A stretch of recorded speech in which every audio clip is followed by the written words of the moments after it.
You're listening to the Save the Marriage podcast. Your marriage can be saved and strengthened if you have the right information.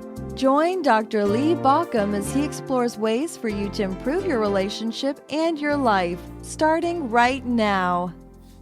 Hey, this is Lee Baucom, and I actually got a really good question from someone who wrote in and said, what do you do if you want to save your marriage, but you hate your spouse? That really struck a chord with me. And the reason it is such a big deal is because I hear this very frequently from people. You know, believe it or not everybody who is out to save their marriage is feeling the love. Now, there are some clear reasons for that. Most people don't find themselves working to save their marriage when everything is going well. Now, that's not when you're working on this. When you're working on this is when you've come to this place in your relationship where the disconnection hurts so badly that you can think about no longer staying in this relationship, even if this is the relationship you thought would sustain you for the rest of your life. So let's talk a little bit about why that is. So let me just first reassure you that most of the time when I'm working with people, they are not feeling the love. Their spouse is not feeling the love. So it's normal to not have those warm feelings. That is normal at this point, which may leave you to wonder, exactly what's going on. Now, before we get into that, I need to make a pretty important disclaimer. When we're talking here about whether you feel connected with your spouse or love your spouse or hate your spouse, I want to bracket out a group of people, and that is those who find themselves in an abusive relationship. Perhaps it's emotional abuse, severe emotional abuse, maybe it's physical abuse. And when you are in an abusive situation, I am not recommending you save your marriage. So I want to bracket out those who find themselves in an abusive relationship, and I want to talk about those who find themselves in a much more typical situation. And that is a situation where your marriage has become disconnected. In fact, we just named the root cause of problems in a marriage: disconnection. Or as I talk about it, you hit the pause button on your marriage and that led to disconnection. Now, I'm not saying you meant to hit the button on disconnection as much as you did hit the button on disconnection. How do I know that? After working with thousands of couples over the last over 3 decades, I hear the stories. You get married, right? Why do you get married? Because you love this person and you want to be with them for the rest of your life. And then along comes life. You have to get back to life and to continuing building your life, like having kids, like building careers, like other parts of life, right? And so you get into a relationship, you find this person that you click with, and you're thinking, wow, this love is going to sustain us. So let me first blow out that bubble. Love does not equal a happy marriage. It doesn't. Never has. You know why? Because that feeling of love, it changes over time. That feeling of love, it's not always there over time. So it's not love that's going to sustain the relationship. It's making choices. It's connecting. It's standing as a team. It's building a friendship. It's doing lots of other things, but love is only a piece of that puzzle. I'm not saying that love isn't important. I'm just saying it's not going to get you to the finish line. It's not going to get you through a marriage. It's not going to sustain you for your whole life. And so what happens is people think, oh, we love each other. We're going to beat the odds. We're not going to be like those other people who end up in hurt relationships. No, we already have beat the odds. Again, how do I know this? Because I've heard the stories over and over and over. So what happens is they get married. And then they have to hit the pause button because life comes along. You have kids. Okay, let's hit the pause button on us. We'll get back to us when the kids are, name your time. out of diapers, in school, out of school, out of college, with kids of their own, whatever it is, it's always somewhere down there. Or some stage of life, after you get that promotion, after you become partner, after we solve these issues, after whatever, after retirement, when we finally get to that place, then we'll get back to us. The problem is, all of that means that you hit the pause button. I'm not saying you meant to, I'm saying you did. That's what people do. And when you hit the pause button, something begins to happen. You fade the connection. You starve the connection. You lose the connection. Now, let's come back to this I hate my spouse, right? One of the things that I understand about that feeling of hate is that it's not indifference. Indifference is much more difficult to deal with. Hate tells me there's connection. We only feel that strong an emotion when there is connection in there somewhere. There's still that piece. So hate in some ways is that place where something has been hurt, and that's what fuels hate, is hurt, and it shouldn't have been there except for there's still connection, right? So let me just kind of give an example. Let's say that somebody I really care for really hurts my feelings. I can feel some hate there because it matters, right? If somebody I don't know says something about me, it doesn't affect me. I don't know them. I don't care about them. So even that feeling of hate is telling me there's still connection there. So let's talk about what's revving up here. Elsewhere, other places and other videos and other podcasts, I've talked about the arc of disconnection. So there's an arc of connection, and that arc of connection starts with you kind of meeting and beginning to grow that connection. And then as the arc comes up, you get to this place where you feel that deep sense of connection, that arc up to deep sense of connection where you make a commitment. And then you hit the pause button and the disconnection begins. I'm not going to go through all the stages of that arc of disconnection, but it often lands at disdain. Disdain is another word for that feeling of hate, right?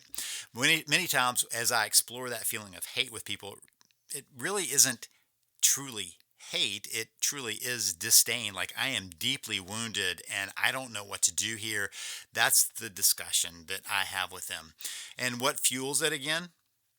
It's that deep sense of hurt. The deep sense of hurt because we feel the need for connection. We want that connection. And unfortunately, many times we look at our spouse and go, you're the one who disconnected, not seeing that we are the ones who disconnected. So the feeling is there. Okay, so we've established why you might have those hate feelings, disdain feelings from your spouse. What do you do about it?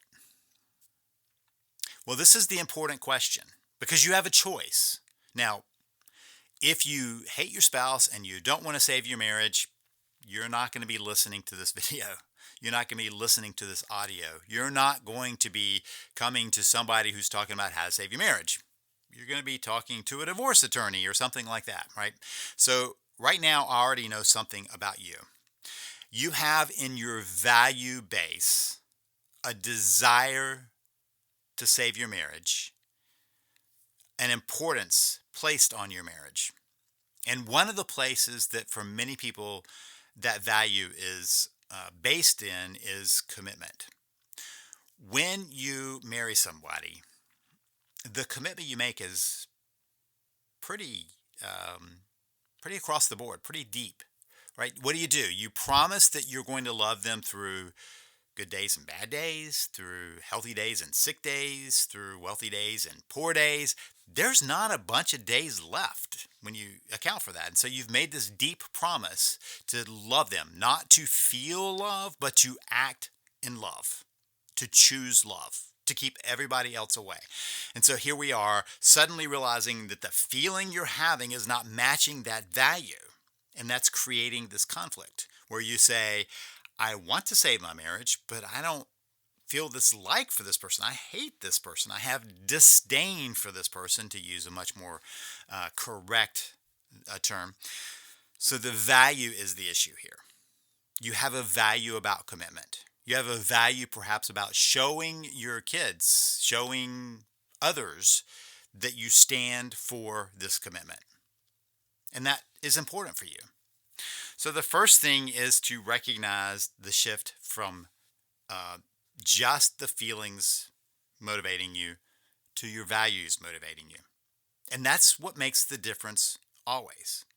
One thing about emotions that I've noticed is our emotional state can come and go. You can be upset with somebody and 5 minutes later feel great compassion for them. You can also go the other way, feel great compassion for someone and 5 minutes later feel upset with them and disdain for them, right? And it can flip suddenly. And if we based all of our actions on our emotions, we would be in a very troubled world. You don't do that. You're angry with somebody, you don't go up and hit them. You're angry with somebody, you don't ram your car into them. With exceptions, unfortunately, but not healthy exceptions. For those of us staying in that healthy space, we recognize that there are feelings we have that we choose not to act upon. That is true all through life. So our emotions don't have to dictate our actions. Our actions can actually come from our values. And so the first thing I suggest people do is clarify their values. Why is it that you're interested in saving your marriage? What is it that the marriage stands for you? Why do you hold that as an important thing to do?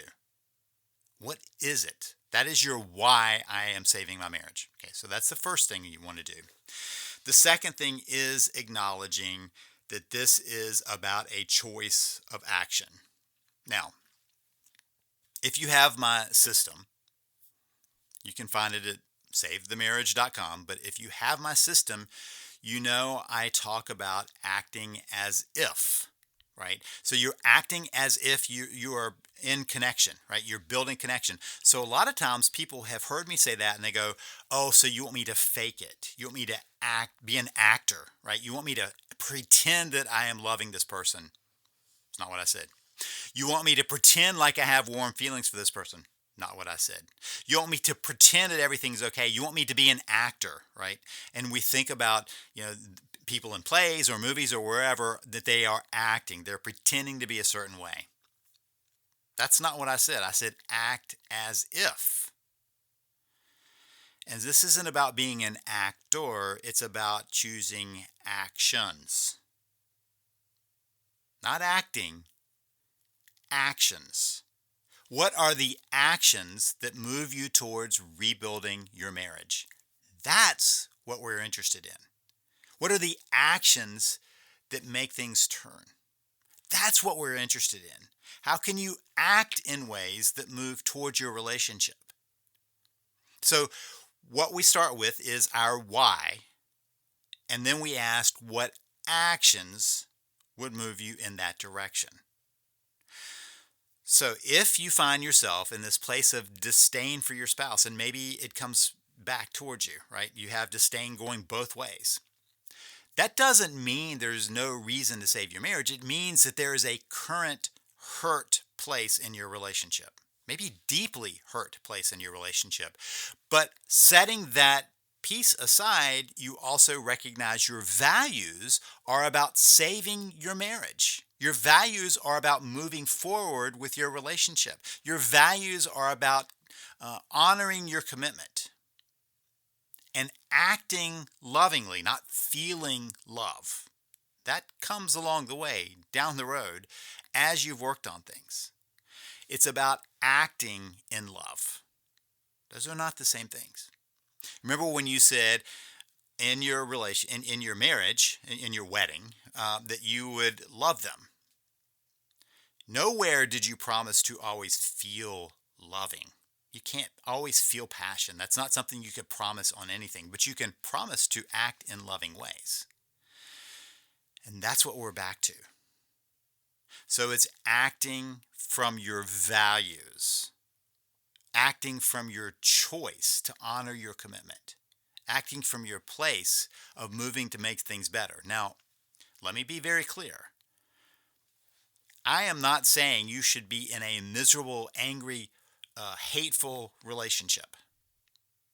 I am saying that may be a stop on the way to something better, that you have to work through the hurt to find the healing. You have to work through your actions until the love is restored. Now, that's a lot to do. And if you need more basis for that, please check out my system at SaveTheMarriage.com. That's SaveTheMarriage.com.